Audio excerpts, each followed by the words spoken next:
It was 6:17 a.m. when the doors of Camberley State Penitentiary clanged open. Quincy Rhodes stepped out after 18 years, free but far from whole. There was no car waiting, no family, no cameras.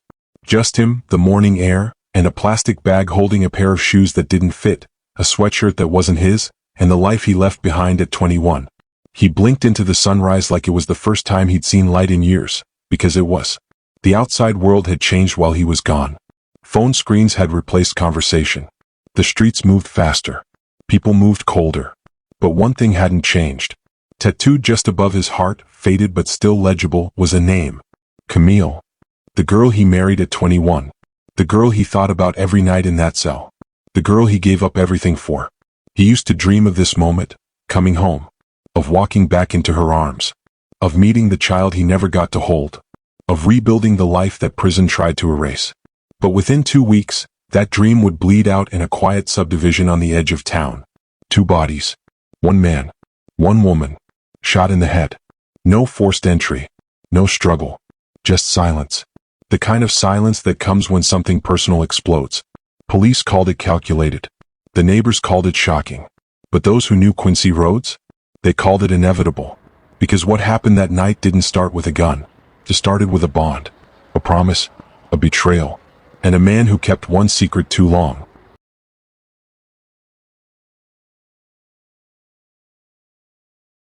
It was just after 6 in the morning when the gates of Camberley State Penitentiary slid open, dragging the cold with them. Quincy Rhodes stepped out with a bag that crinkled like old paper in his hands. It held everything he owned now, 1 pair of prison-issued sneakers, a hoodie that didn't fit, and a stack of letters folded so many times the creases had become scars. He didn't look back. 18 years. That's how long he'd been behind those walls. Locked up at 21. Released at 39. And in all that time, the world outside hadn't waited for him. The buses were quieter now. The streets were lined with places he didn't recognize. Even the skyline had shifted like it had forgotten where he left it. But he hadn't forgotten. Quincy had held on to 1 name. 1 face. 1 reason to survive. Camille. The name still lived on his chest, inked just above his heart. Faded but permanent. The girl he married before everything went sideways. The girl who promised she'd wait. The girl who wrote him letters for the first 5 years, then stopped without a word. Quincy had read those old letters so many times, he didn't need to look at them to hear her voice. She'd write about Ariel, how she had his eyes and her attitude. How she was learning to write her name, and how she asked about him more often than Camille could answer.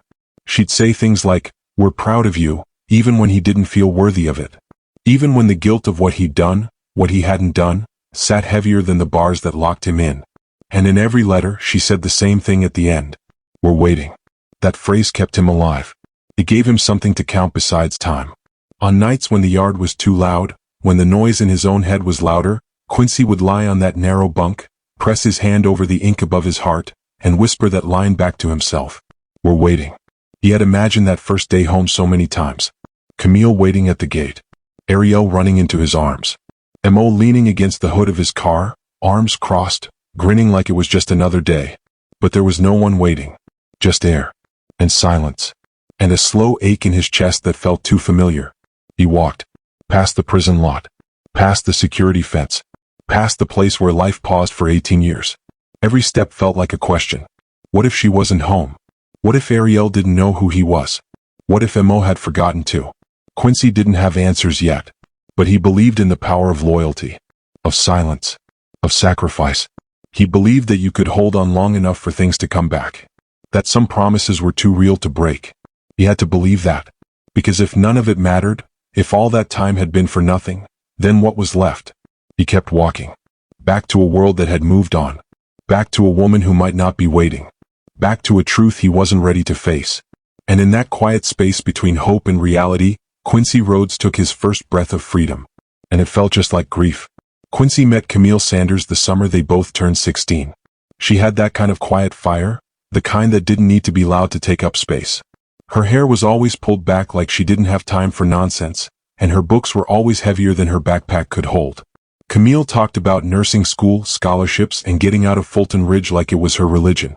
But when she talked to Quincy, her voice got soft. Not weak, just softer, like he was the only one who didn't need convincing. Quincy was already the steady type. He didn't chase girls, didn't try to impress anyone. He just moved through the world like he was built to carry it. And Camille saw that. She saw something in him, something honest. They became inseparable. But they were never alone. Because where Quincy went, Maurice Carver, Mo, was never far behind. Mo had been Quincy's best friend since elementary school. They'd shared everything growing up. Hand-me-down bikes, second-hand game consoles, even the same plate sometimes when things got lean. Quincy was the silence. Mo was the spark. Where Quincy watched, Mo acted. Where Quincy thought things through, Mo already had a story to tell. Girls loved Mo. He could make a whole room laugh with one line. But when he saw Quincy getting close to Camille, he didn't interfere.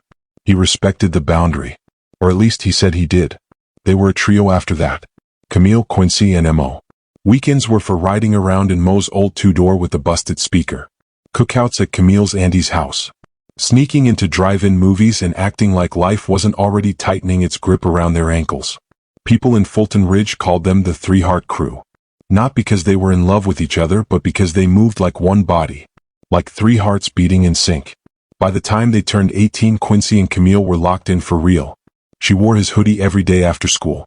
He started walking her to her CNA classes after his shift at the tire shop. And even Mo, who had every reason to be jealous, stood at Quincy's side like a brother at a wedding that hadn't happened yet. Then came the news that changed everything. Camille was pregnant. Quincy didn't flinch. He didn't run. He just pulled her into his arms, kissed her forehead, and said, "We'll figure it out." And he meant it. He picked up extra shifts. He skipped nights out with Mo. He even started looking into GED programs and welding certifications. He was trying to become the man Camille saw in him. Mo, on the other hand, was moving faster. Flashier.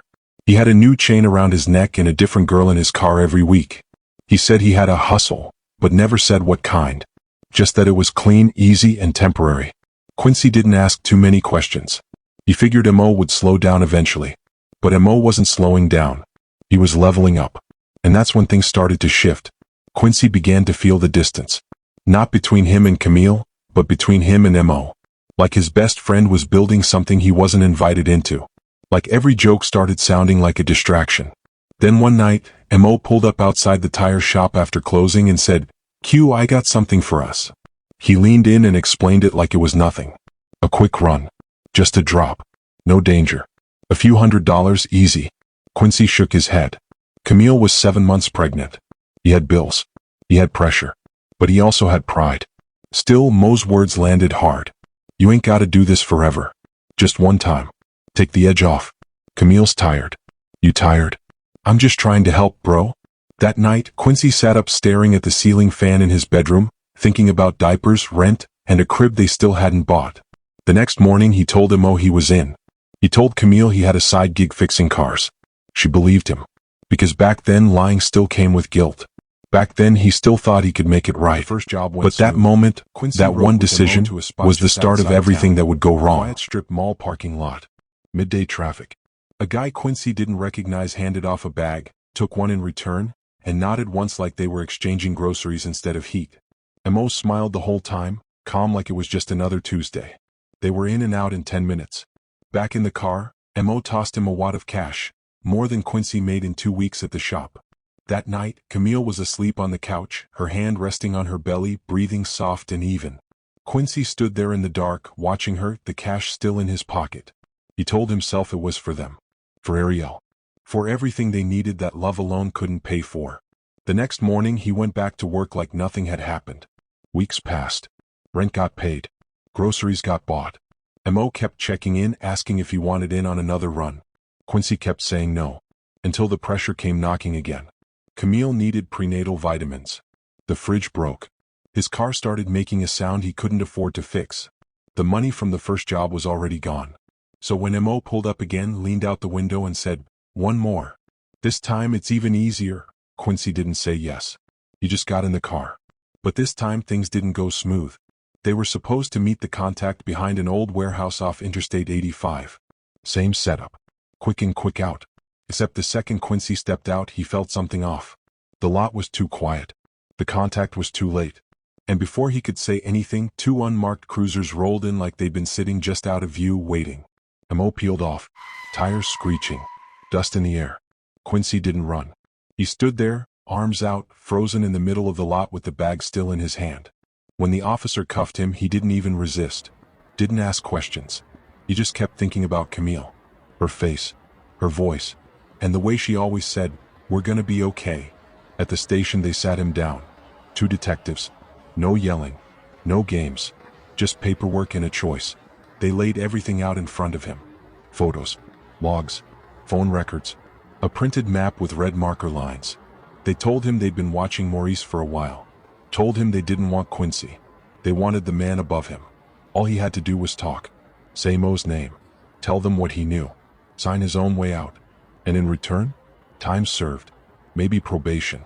A chance to walk before Camille gave birth. Quincy stared at the folder on the table. He thought about the money, the lies, the bag he never should have touched. But most of all he thought about Mo. The boy who once gave him half a sandwich in the 4th grade when he didn't have lunch money. The same boy who slept on his couch after his dad beat him half to death. The one person in his life who never abandoned him. Quincy looked up and said, "We can't both go down." And that was it. The gavel came down 2 weeks later. 18 years. No room for appeals. No goodbyes. Just handcuffs. A jumpsuit. A number. And a promise that he kept buried in his chest. Camille cried in the back row of the courtroom. One hand on her belly. The other over her mouth like it could hold the scream in. Mo sat beside her. Jaw clenched. Eyes low. He never said a word.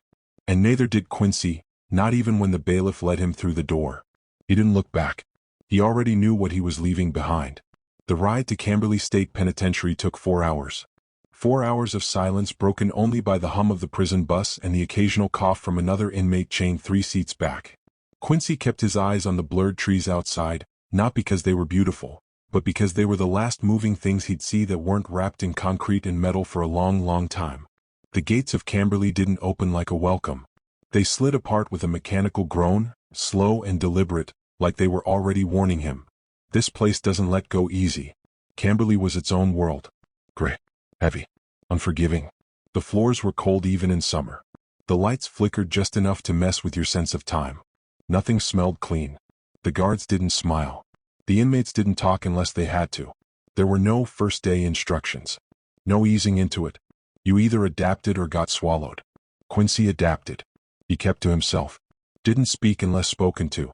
Figured out fast which blocks you stayed out of, which tables you didn't sit at, which guards were just waiting for an excuse. He picked up a job in the kitchen, quiet work, early mornings.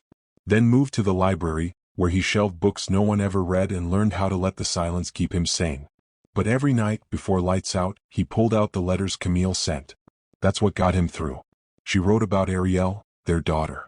How she had his nose, her stubbornness. How she wouldn't sleep unless Camille played an old voicemail Quincy had left when they were teenagers. The letters were full of hope.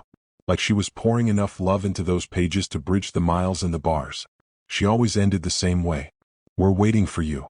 The first visit came 6 months in. Camille walked through the metal detector in a simple blouse and jeans, but Quincy swore she glowed. She held his hands through the glass like she could pull him through it. Her eyes were wet, but her smile didn't break. Mo came with her. He brought vending machine snacks and made jokes to cut the tension. Said he was holding things down, keeping the bills paid. Said Camille was working 2 jobs but still showing up strong. "I got her, bro. You just stay solid." Quincy nodded. And for a while he believed it. The letters kept coming. Camille sent photos, Ariel on her 3rd birthday, her first day of preschool. She always looked happy, even if Camille's handwriting started looking thinner, shakier, like it was being written at the end of long, hard days. Then the letters slowed. From every week to every 2. Then once a month. The visits too. One day Camille came alone. She smiled, but her eyes were red. Said she was tired. Said Ariel had a cold. Said Mo was working late. Another visit, Mo came by himself. Said Camille was sick. Said she needed space. Said not to worry. But Quincy started worrying anyway. He noticed things, subtle at first.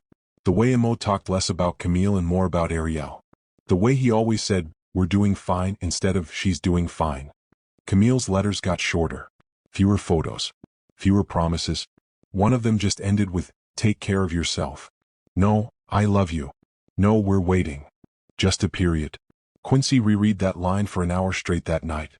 Still he pushed the doubts down. Because thinking too much in Camberley could eat a man alive. He kept writing back. Sent drawings, birthday cards, plans for a mobile car detailing business he wanted to launch once he got out. Camille had always believed in his dreams. Mo said he'd help fund it when the time came. But belief started to feel like a one-way street. Eventually, the visits dropped to holidays. Then not at all. One entire year passed with only one letter. 4 lines long. No picture. No signature. And still Quincy held on. Because when the world outside grows quiet, all you have left are the things you refuse to let die. Inside Camberley, time didn't move in days or hours. It moved in moments. A fight on the yard. A new bunkmate. The smell of winter in the food line. And sometimes, it moved in absence. The things that didn't happen, the letters that didn't come. By year 9, Quincy had learned how to live without noise. But he never got used to the silence. It wasn't just that Camille had stopped writing. It was the way she stopped, gradually, like a light dimming instead of flicking off. The visits that went from consistent to occasional, then disappeared altogether. The photos that used to arrive with notes scribbled in the margins. Now there were none. Not even on Ariel's birthdays. Still Mo came. He never missed a holiday. Brought chips and soda from the vending machines. Talked fast like he was trying to fill up the hour with everything except what Quincy actually wanted to hear. Camille's doing her best, man. You know how it is, single mom, work, bills, life. He always ended with the same line. You ain't gotta worry about her. She's straight. But that line, repeated so many times, started to sound like a cover, not comfort. And one day it broke something inside him. It happened on the yard, a Tuesday morning like any other. Quincy was sweeping near the fence when another inmate, a guy from back home named Curtis, passed by with a mop in his hand. He didn't stop walking. Didn't look Quincy in the eye. He just said it under his breath. Your boy Mo out there living like you dad. Then kept moving like he hadn't said a thing. Quincy stood frozen, broom in hand, heart thudding in his ears. He didn't chase Curtis down. Didn't ask questions. He didn't have to. Because something inside him had already known. He just didn't want to admit it. That night, he pulled out every letter Camille had ever sent and laid them across the mattress like puzzle pieces. He read them backward, word by word, looking for changes in tone, gaps in dates, things that might have slipped past him before. He thought about the visits, the way Mo spoke for her more and more, the way Camille had started avoiding eye contact, the way her smiles had stopped reaching her eyes.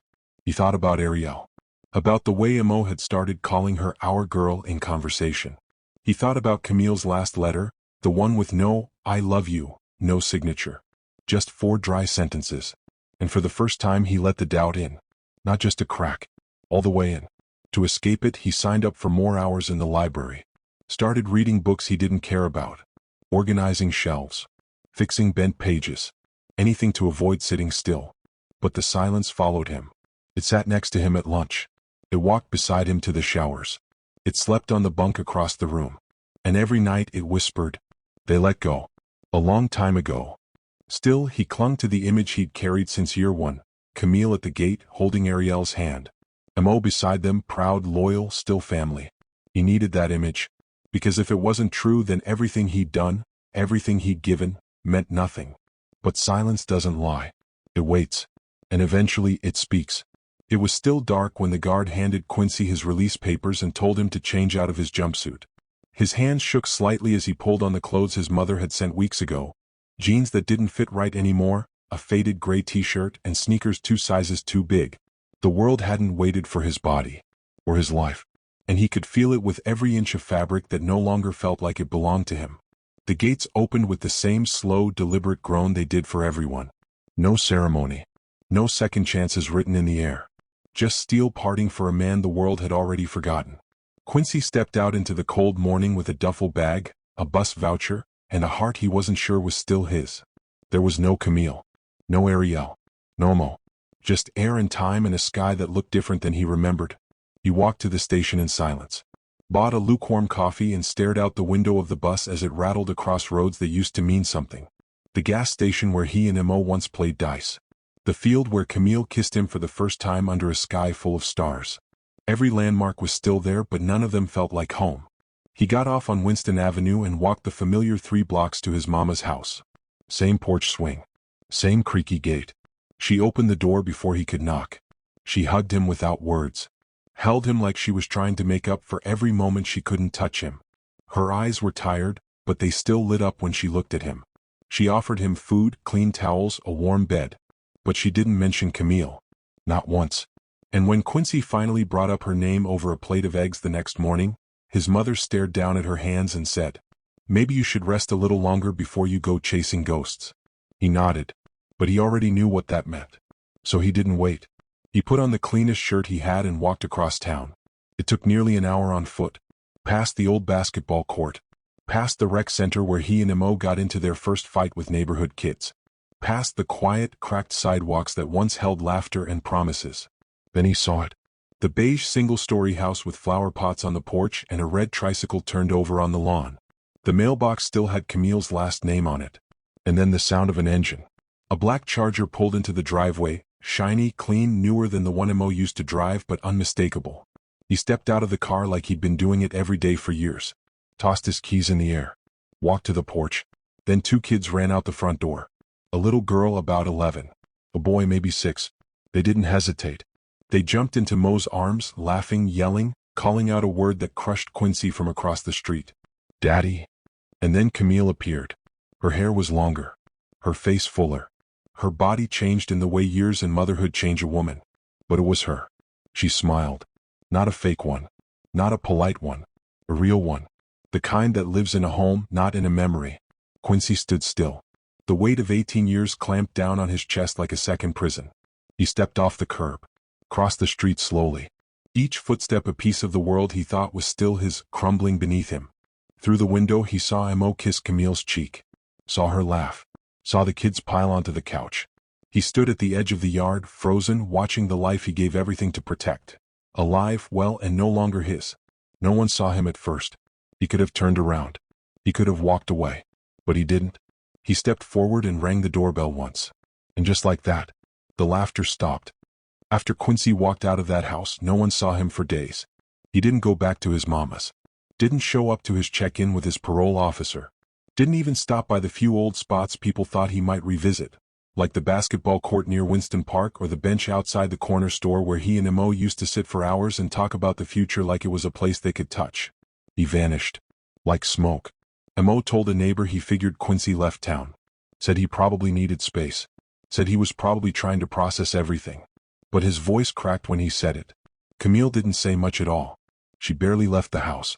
Spent most of her time staring at her phone, checking the blinds every few hours like she was waiting for the past to show up on her porch again.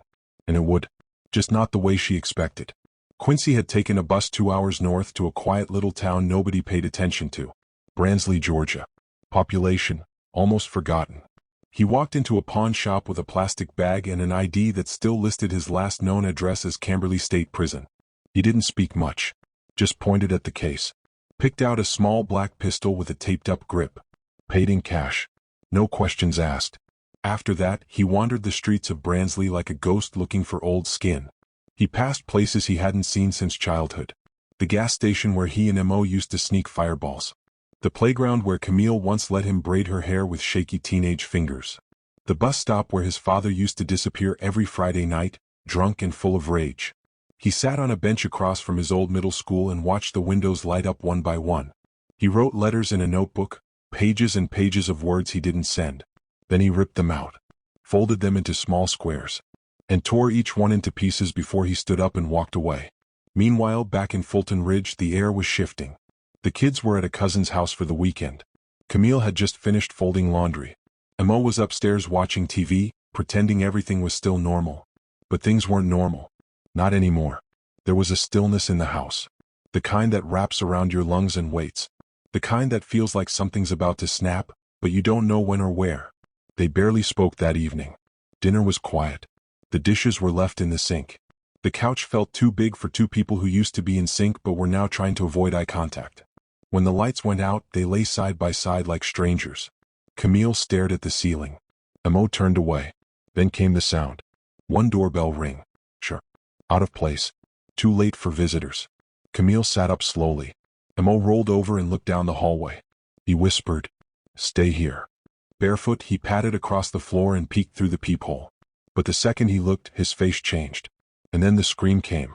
Short. Cut off. 2 gunshots echoed through the neighborhood. No tires squealed. No doors slammed. Just silence. The kind that doesn't feel empty, it feels finished. A neighbor across the street called 911. Said she heard something that sounded wrong. Said it felt too quiet after. Said the air felt like it was holding its breath. When police arrived, the front door was slightly open. Inside nothing was touched. No signs of forced entry. No struggle. No valuables missing. Just two bodies. Mo was found in the hallway. Shot once in the chest. Camille was in the bedroom.